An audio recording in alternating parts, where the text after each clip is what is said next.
Welcome to the Firebase Z review.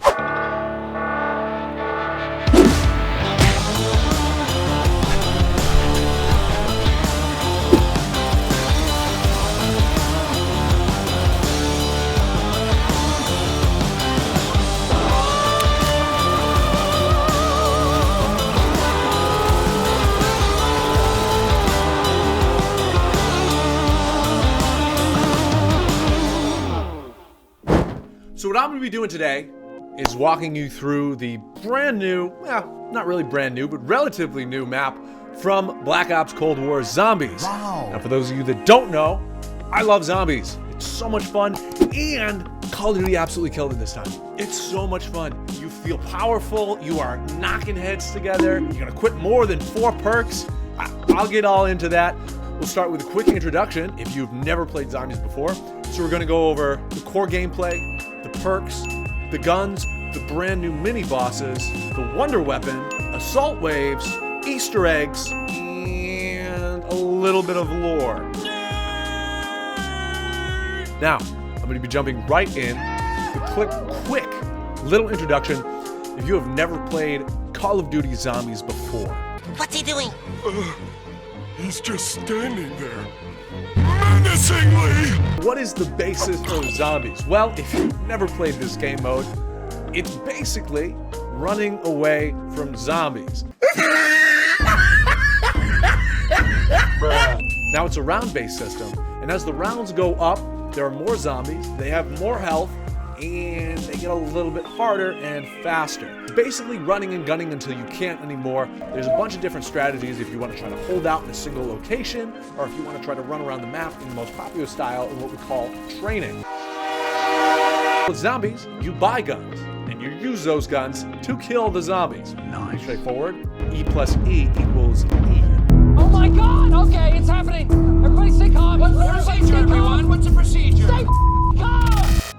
You buy guns, you buy perks, you open doors, you upgrade those guns, and Zombies is full of Easter eggs, little mini missions, side quests, and other things you can do to help you progress. Now there's a few changes that they've made between other iterations of Zombies and the new Black Ops Zombies in Cold War. And we'll break it down and we'll run it by the numbers. 3 times Pack-a-Punch, more open maps, more than 4 perks, new Dark Aether storyline, new guns and camos. Leveling is linked to multiplayer, and exfil is a happy way to end the game. Let's talk about Firebase Z, the map. Okay. Firebase Z is essentially 2 maps made into one. The first map is a village, which is a small mountain village. It has a couple of the Easter egg components, and it's where you'll find Pack-a-Punch, perk vending machine, and an armory as well. Now, connecting the 2 maps is a purple teleporter. If you go through that purple teleporter, that will take you to the Firebase, a large research facility used for studying the Dark Aether, split into 4 different directions. The first location that you might go to would be to the west. This is where you're going to find the sort of office headquarters research facility, and you're also going to find one of the Aether reactors as well as Dr. Peck's office. If you go to the north section, you will find the barracks, which is part of the process to build the wonder weapon. You will also find the satellite dish and another Aether reactor slightly off to the right. If you go to the east direction, you find Crispy Chris, my favorite, as well as the Ray K blueprint and work table. A lot of the wonder weapon will be taking place within this section. And then if you head to the south, you will find the office of the general of Firebase Z, the last Aether reactor, and another assault area, as well as Juggernaut. Now, most of the story takes place on the Firebase part of the map. And if you're playing the game just for survival, there are so many places to train. And that's one of the things that I love about the new Cold War Zombies, is that the maps are much bigger, which I would argue is much better for beginners. I'm going to be completely upfront with how they've done the new Zombies. It's fun. It's really fun. What I like about the new Zombies modes is it's a mix of serious story mixed with arcadey style zombies. It's a good blend of the grit and grind and the semi sort of horror from World War II, which a lot of people hated. Bro, that game kind of sucks. In your opinion is trash. And the classic Zombies arcadey feel where it's all about blowing into pieces as you fight off improbable hordes of zombies until you die. Another feature that I really enjoy that they added is the ability to exfil. Now in prior games, you would go until you die, and that was it. Exfil is when you get on the phone, call your chopper buddy in, and you say, hey, come pick me up. You have to eliminate a certain amount of enemies in the extraction site, and once you do that, you're able to board the chopper and then fly away. It's a great way to sort of end the game on a high note and make you feel like you completed a game of zombies. Zombies basically got a new look, and it was the love child of two kinds of different games blended into one perfect mixture. The maps are big, the guns are fun, the sounds sound amazing. Now, Firebase Z, it's extremely replayable. Once you do the main story, which isn't that complicated, yeah, you might want to do it again. It's, you know, it's pretty fun. As for survivability, it's fun. So if you're looking for something good to play or you're looking for a zombies game to get into, I would recommend this one. Let's talk about the perks. With Cold War Zombies, you can now equip more than 4 perks. You can equip all of the ones they have in the game so far, which is 7 on the second map, which helps you feel more powerful as you play the game. Whoa, bro, here's the problem with the new zombies. 4 perks adds a level of challenge that this one doesn't. This one is for Regardless of what the haters say, having 7 perks is a game changer. Here's a quick breakdown of what each one does.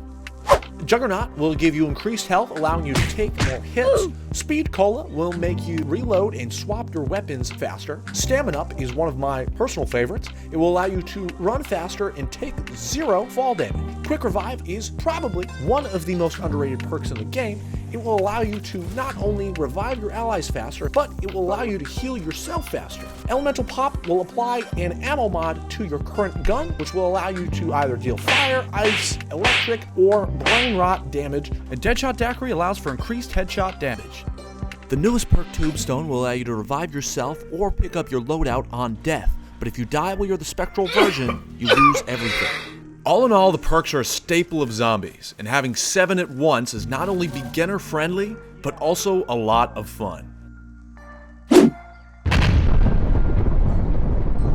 Let's talk about guns and Pack-a-Punch. The gunplay in Call of Duty Cold War is great.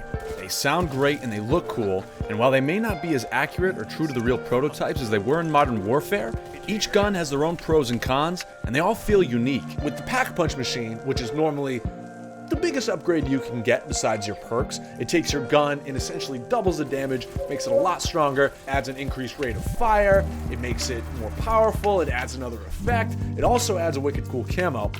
In Black Ops Cold War Zombies, you can Pack-a-Punch your gun 3 times. I've seen some people say that they don't like this feature, but I think the vast majority does. Pack-a-Punch your gun 3 times? Kinda dumb. Why do you need that much power? But whatever, that's just my opinion, bro, and you're entitled to yours. Alright, respect. One of the reasons that I love it is because as you progress through the rounds, the zombies get harder. But if you can Pack-a-Punch your gun once, you all of a sudden have an advantage over the zombies. Then they start catching up to you. In old games, they would pass you, and every single zombie would become a bullet sponge, which gets kind of tough when you're cooking up on round 30 or round 40. Now with the double Pack-a-Punch, as the zombies start to approach you, you can Pack-a-Punch again. You can knock their f***ing heads in as you progress through the waves. Now let's talk about the new bosses that were added to Firebase Z as well. The Mimic is 75% guaranteed to scare the shit out of you at least once a game. I cannot tell you how many times I've been walking through the map, I see an object that looks like it shouldn't be there, but I go up to it anyway, and a motherfucker will pop out and scare me shitless. It's actually kind of a cool feature, that they look like regular objects and perks that you would find, but turn into a mini-boss enemy. During the early rounds, they are extremely fast. They will chase you, they will tangle your ass up, give you the suck, and then they'll spit you back out again. Their mouth is a crit zone, and like I said, they're pretty speedy, so you gotta make sure you have stamina up, especially when it comes to the later rounds. Overall, I'd say a solid 8 out of 10. Good mini-boss. The Manglers. We've seen them before. They are tough frickin' cookies until you shoot their gun as it's charging up. If you shoot that thing and get it to blow up, it's pretty much an insta-kill on the Manglers. That being said, before I knew this, I would shoot their armor, which will suck up your bullets like a sponge soaks up liquid. They're ridiculous. Even when you have a triple Pack-a-Punch gun, you can just be sitting there and just plug in these guys, and they will not die. And if you knock their armor off, they're still pretty chunky, so watch out. Now, let's talk about the new wonder weapon that they have as well. The Ray K. This thing is... Yes! It's so cool. It's super fun to use. Is it better than the ray gun? To be decided. I personally would say that the ray gun holds up much better at higher rounds, but the Ray K is a lot more fun to use. With the Ray K, you can headshot, and you have your Beyblade grenade that you can thump out at any single time. The magazine holds 50 rounds, and the grenades do consume 10 rounds per. That's still 5 grenades with a full mag, and the ammo economy is actually pretty good. That's another change that I like. With the Mimics and Manglers, a lot of times they'll drop armor, they'll drop scrap and salvage, and they will also drop ammo, which means that you don't need to rely as heavily on the max ammos, which I found drop pretty infrequently, but they also have those ammo crates, which you can use if you need to. It drops kind of frequently from the box for a wonder weapon. The ray gun on D Machine never drops. That thing is about as common as someone who says, I love you. All around me are familiar faces. Let's talk about assault waves on Firebase Z. Every 5 rounds after round 15, just like you can exfil, you will get the option to do an assault wave. Now the assault waves is where you're gonna go to one of 3 areas and hold off a horde of zombies. And the cool thing is that they only spawn in front of you, they're not gonna pop up behind you. So it's sort of a tower defense. You have 2 little turrets that are automatically activated, and when you go to the control panel that you're trying to defend, you get a score streak. Whether that's in the form of a napalm strike or artillery is completely up to the game, but you can use those score streaks to help fend off the waves. Ring of Fire is super helpful for this. Now, starting at round 30, you're gonna get a little less mini boss in Orda. He's one of the main components. It's the monster that was found in a couple Easter eggs on D Machine. It's a big, scary, lanky, thorny looking motherfucker that will show up at the end on a giant aether crystal and will come to ruin your day. Orda is stupid, dummy, stupid easy. Like, it's not even a joke, bro. The boss does not take a lot of damage. Their attacks are not a threat. If they're gonna throw the plague bolts at you, it goes so slow that even if I was sleeping and woke up 2 days later, it still wouldn't have hit me. The boss is pretty easy, but it's a nice little feature that they have. With the addition of the assault waves and other things like that, it mixes it up a little bit, and it provides a little bit of that like tower defense feel with natural zombies survival. It's fun. Bunch of story, and there's a bunch of lore. There's actually so much, and if you want me to get into the lore, I will, but that will be a whole another video, and I will actually have to do some dedicated research. You could probably teach a college class worth at least 2 credits full of Black Ops Zombies lore. You can do tests on that ish. Excuse me, let's get right into the lore. The Dark Aether is basically the upside down from